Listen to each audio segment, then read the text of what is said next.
கலைஞர் கலைஞர் அவர்களுக்கும் முன்னிலை வகித்து வாழ்த்துறை வழங்கி சிறப்பித்திருக்கக்கூடிய தேனி மாவட்ட தமிழகத்தினுடைய மாவட்ட செயலாளர் நட்சத்திர எழுத்தாளர் தோழர் திரு காமுத்துறை அவர்களுக்கும் முன்னிலை வாழ்த்துறை வழங்கியிருக்கக்கூடிய தலைமை ஆசிரியர் திரு இளம் மாதவன் அவர்களுக்கும் சிறுவனூர் கிளையின் பொருளாளர் தோழர் திரு மதிவாணன் அவர்களுக்கும் தேனி மாவட்ட அறங்காவலர் குழு உறுப்பினர் முனைவர் அம்மா உமாராணி அவர்களுக்கும் வாழ்த்துறை வழங்கியிருக்கக்கூடிய எழுத்தாளர் திரு முருகேசன் அவர்களுக்கும் படித்ததில் பிடித்ததனுடைய நட்சத்திர எழுத்தாளர் பேச்சாளர் திரு மணிமுருகன் அவர்களுக்கும் நூல் ஆய்வரங்கில் கவிதை நூல் குறித்த சிறந்த உரையை வழங்கியிருக்கக்கூடிய தேனி மாவட்ட பெண்கள் கையினுடைய துணைத் தலைவர் தோழர் திருமதி சித்ரா சிவன் அவர்களுக்கும் தொகுப்புரை வழங்கியிருக்கக்கூடிய முனைவர் திரு கர்ச்சிராம் பாரதி அவர்களுக்கும் நன்றி உரை நல்லா காத்திருக்கக்கூடிய நூலகர் பரமன் அவர்களுக்கும் மற்றும் இந்நிகழ்வில் கலந்து கொண்டிருக்கக்கூடிய முதுகலை ஆசிரியர் அவையெல்லாம் சிறப்பாக வாழ்த்துறை வழங்கியிருக்கக்கூடிய தோழர் திரு மாரியப்பன் அவர்களுக்கும் கணினி ஆசிரியர் திரு ஜாபர் அவர்களுக்கும் மற்றும் இந்நிகழ்வில் கலந்து கொண்ட உங்கள் அனைவருக்கும் என்னுடைய இனிய வணக்கங்களை உரித்தாக்கிக் கொள்கிறேன். நூல் அறிமுக உரையாக மிகவும் சுருக்கமாக இந்த நூல் அறிமுக உரையில் இறுதியாக பேசுவதில் எந்தவித வருத்தமும் எனக்கு இல்லை. கடைசி நான் சொன்னதுக்காக நான் எவ்வளோ பேர் பேசினாலும் கவிதை குறித்து எவ்வளோ நாம் பேசிக்கிட்டே இருக்கலாம். தோழர் தங்கேஸ்வரன் குறித்து பேசுவதற்கு இன்னும் நிறைய இருக்கிறது, நிறைய கூட்டங்கள் இருக்கிறது. ஒரு மகிழ்ச்சியான மனநிறைவான ஒரு விழா. கவிதை என்பதற்கு அந்த கவிதையை நம்ம தான் உணரணுமே தவிர வேற யாரும் அதுக்கு கோணார் போடக்கூடாது அப்படின்றத அவங்க தெளிவாக சொன்னாங்க. அது மாதிரி இன்னும் எத்தனை பேர் பேசினாலும் இந்த கவிதையை பற்றி பேசிக்கிட்டே இருக்கேன், அவ்வளோ விஷயங்கள். அதனால் நான் நீண்ட நேரங்கள்லாம் பேச போகிறதில்லை. கவிஞர் தங்கேஸ்வரனை குறித்து நாம் அறிமுகப்படுத்தும் பொழுது நிறைய பேர் புலனத்தில் அவருடைய கவிதைகளை பார்த்துட்டு கேட்பாங்க, இந்த மாதிரி அவர் கவிதைகளை நம்ம அந்த புலன நிலைப்பாடுகள் உங்களுக்கு புரிஞ்ச தமிழ் சொல்லணும்னா ஸ்டேட்டஸ் வச்சா அதை பார்த்து நிறைய பேர் கேட்பாங்க, அப்படியே அந்த தங்கேஸ்வரன் சார் உங்களுக்கு தெரியுமா அப்படின்னாங்க. அவருடைய நீங்கள் வேலை பார்க்குறீங்க, எப்படி அவர் கவிதைகளை எடுத்து வச்சுருக்கீங்க, அவர் உங்களுக்கு தெரியுமா, அவரோட பேசிக்கிறீங்களா அப்படிங்கிற மாதிரிலாம் நிறையா அந்த நிலைப்பாடுகளை பார்த்து தமிழகம் முழுவதும் இருக்க பல்வேறு கவிஞர்களும் விமர்சகர்களும் அப்படி கேட்டிருக்காங்க, பேசியிருக்காங்க. அப்போ அவருடைய நவீன கவிதை, காதல் கவிதை மட்டும் இல்லாமல் நிறையா நவீன கவிதைகள் நிறையா எழுதியிருக்காரு. சிறுகதை, மனகலப்புறா சிறுகதை தொகுப்பு, இப்படி நிறையா நட்சத்திர பத்திரிகைகள்லாம் அவருடைய சிறுகதைகளும் வெளியிட்டு மிகச்சிறந்த ஒரு மொழிபெயர்ப்பாளர்கள் கூட. வேர்ட்ஸ்வொர்த் கவிதையாகட்டும், ஜான் கீட்ஸோட கவிதைகளாகட்டும், அது மாதிரி ஷேக்ஸ்பியருடைய ரோமியோ ஜூலியட் அந்த நாடகத்தை மொழிபெயர்ப்பு நூலாக பணியில் அவர் கொண்டு வராங்க. அது ஒரு மிகப்பெரிய மொழிபெயர்ப்பு பணி. நிறைய பேர் மொழிபெயர்ப்பு பண்ணுறாங்க. கவிஞர் புவியரசு கூட மொழிபெயர்ப்பு பண்ணியிருக்காரு, புரோக்கன் மீன்ஸ் முடிந்த சிறவைகள்னு சொல்லி. ஆனால் அந்த மொழிபெயர்ப்புக்கும் தங்கேஸ்வரனுடைய மொழிபெயர்ப்புக்கும் என்ன வித்தியாசம் இருக்குது, எங்கே அவர் சிறந்து வழங்குறார், உச்சத்தில் இருக்கிறாரு அப்படின்னா, பிற மொழிபெயர்ப்பாளர்கள்லாம் அவங்க மொழிபெயர்ப்பதெல்லாம் என்ன சொல்லி எப்படி மொழிபெயர்த்திருக்காங்க அப்படின்னா, சொல்லுக்கு சொல்லுதான் மொழிபெயர்த்திருக்காங்க. அவங்க யாருமே கவிதையை உணர்வுபூர்வமாக மொழிபெயர்க்கிறாங்க, சொல்லுக்கு சொல்லுதான். ஆங்கில வார்த்தைக்கு தமிழ் சொல் அப்படிதான் மொழிபெயர்த்திருக்காங்க. ஆனால் கவிஞர் தங்கேஸ்வரன் அவர்கள் மட்டும்தான் மூல கவிதை எப்படி இருக்கோ அந்த கவிதை உணர்வு அப்படியே தமிழ் கொண்டு வந்திருக்காங்க. அதுக்காக தான் நம்ம நான் டிரான்ஸ்லேட் நிறைய கூகுளில் கூட அவங்க கவிதை டிரான்ஸ்லேட் பண்ணிட போகுது. ஆனால் கவிதையை அந்த கவிஞர் எப்படி உணர்ந்தாரோ அதை எப்படி மொழிபெயர்ப்பு பார்த்தீங்கன்னா அதை அவர்கள் தான் நிச்சயிச்சிருக்காங்க. அதனால தான் மிகச்சிறந்த தமிழ்நாட்டில் இருக்கக்கூடிய ஒரு மொழிபெயர்ப்பாளர்கள் வரிசையில் அவர் இருக்காரு. அதுமாதிரி மிகச்சிறந்த உரையாளராகவும் இருக்காரு, வாசிப்பாளராகவும் இருக்காரு. என்ன படிக்கிறோம், எப்படி கூட புத்தகங்களை படிக்கணும் அப்படிங்கிற பற்றிலாம் சொல்லிட்டு இருக்காரு. அதனால நிச்சயம் இந்த கிளையும் மாவட்டமும் அவரை இன்னும் உச்சத்துக்கு கொண்டு வரணும். பல்வேறு படைப்புகள் பெற்று அவர் படைக்கணும். அந்த படைப்புகள்லாம் தமிழகம் முழுவதும் நிச்சயம் பேசப்படும். அதில் எல்லாரும் ஐடியா இல்லை. இந்த மலை கடத்தியை பொறுத்தளவுக்கு ஒரு கவிதை மட்டும் சொன்னா கூட அது ஒரு மாலை சோறுக்கு அந்த ஒரு சோறு பதம் அப்படின்னு சொல்ற மாதிரி இப்போ நம்ம எல்லாரும் நம்ம சொல்லுவோம், எது எடுத்தாலும் நம்ம கம்பராமாயணத்தை போட்டு பேசி வருவோம். அது மாதிரி பேசி வர்றப்ப சொல்றப்ப ஒரு ஒரு கற்பனை இருக்கு. அசோகவனத்துல சீதை இருந்தப்ப சீதைக்கு ஒரே ஒரு அரக்கியர்கிட்ட ஒரு தோழி இருந்தாங்க, திரிசடைன்னு ஒரு தோழி. திரிசா கிடையாது, திரிசடை. நான் போன திரிசாவை அங்கே நான் வச்சுக்கிறேன். திரிசடைக்கு ஒரு அரக்கி. ஆனால் அந்த அரக்கி மட்டும்தான் அவளுக்கு சீதைக்கு தோழி, சீதைக்கு ஒரு தோழி. வேற யாருமே அவள் பேச மாட்டான், ஏன்னா பயப்படுறான். மற்ற அரக்கியெல்லாம் பார்த்தா பயப்படுறான். அப்போ வந்து அழுதுகிட்டே இருக்கப்போ அவனே ஒரு சில நேரங்கள்லாம் ஆறுதல் சொல்லுவாங்க. இந்த அறைக்கு ஒரே அறைக்கு கூட தான் ஆறுதல் சொல்லுவான்.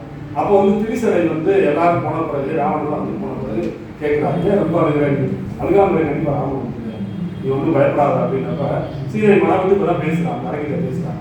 நான் வேற ஒன்றும் இல்லை, இப்போ 10 மாத அரசவனை பிரிஞ்சு வந்து அசோகத்திலே இருக்கேன். எனக்கு எப்போதும் ஒவ்வொரு மணித்துளியும் நாளையும் ராமனை பற்றியே நான் நினைத்து கொண்டு இருக்கிறேன். ராமர் எப்படி இருப்பாரோ, சாப்பிட்டாரா, தூங்கிட்டாரா, நம்மளை நினைச்சு அழுதுட்டு இருப்பாரா அப்படின்னு என்னுடைய நினைவுகள் முழுவதும் ராமனை பற்றியே நினைத்து கொண்டு இருக்கிறது.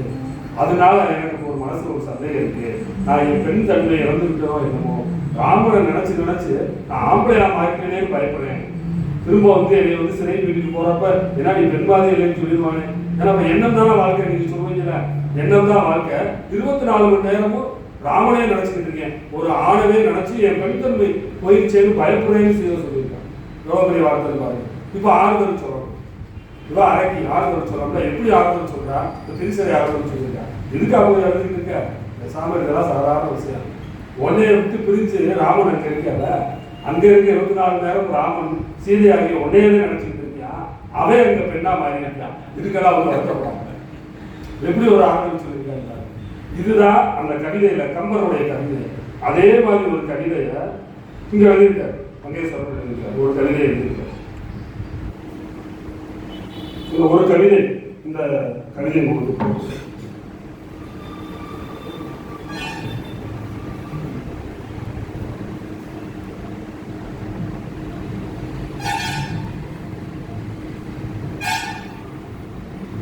இந்த கவிதை நூல்ல 17வது பக்கத்தில் இருக்க அந்த கவிதை. அதில் சொல்றாரு, நிலவிலேயே சற்று நேரம், நிலவை பார்த்துக்கிட்டே ஒரு விழி பார்த்துக்கிட்டே இருக்கான்.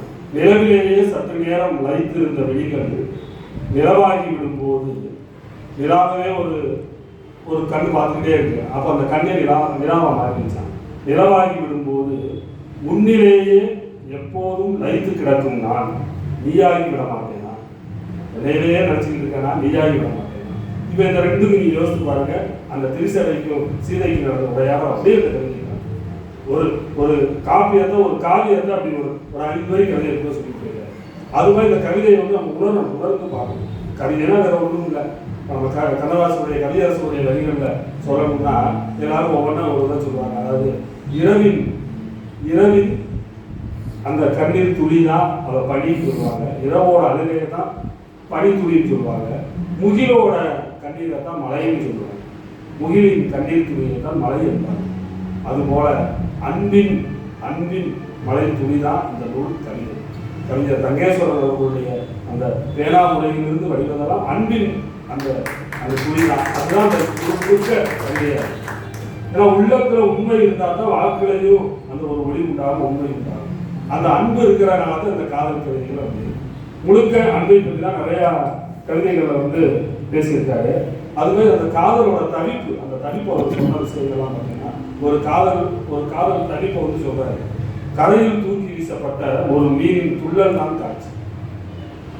கடலுக்குள்ள ஆத்துல இருக்க ஒரு மீனை தூக்கி கரையில தூக்கி போடுறாங்க. அப்ப அந்த மீன் எப்படி துடிக்கும்? கரையில் தூக்கி வீசப்பட்ட ஒரு மீனின் துள்ளல் தான் காட்சி. அதை 2 விரல்களால் பிடித்து ஓடும் நதியில் தூக்கி வீசலாம், அல்லது சுடுமணலில் ஆழ குளிபறித்து புதைத்து விட்டும் சொல்லலாம். அந்த மீனின் கடைசி துள்ளல் தான் காட்சி. அந்த மீன் கடைசியா உயிர் போறதுக்கு முன்னாடி ஒரு துள்ளு துடிக்கிறது. இப்ப அதை எங்க ஒப்பிடுறாங்க? அந்த மீனின் கடைசி துள்ளல் தான் காட்சி.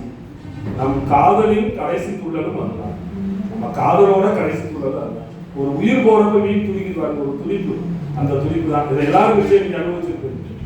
அது உங்களுடைய பள்ளி பருவமா இருக்கலாம், கல்லூரி பருவமா இருக்கலாம், ஏதோ ஒரு நம்முடைய பாலியல இதெல்லாம் கண்டிப்பாக அனுபவிச்சிருப்படலாம். அதை வந்து வார்த்தைகளால் விவரிக்க முடியாது.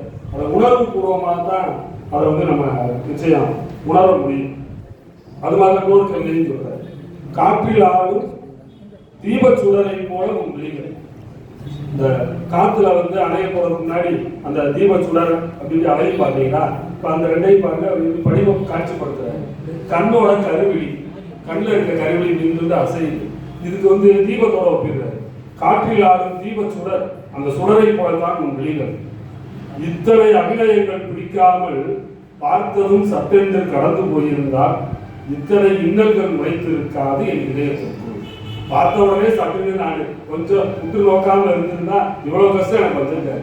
எத்தனையோ பேரை பார்த்து கடந்து போயிருக்கேன். அப்படின்னு போயிருக்கேன்.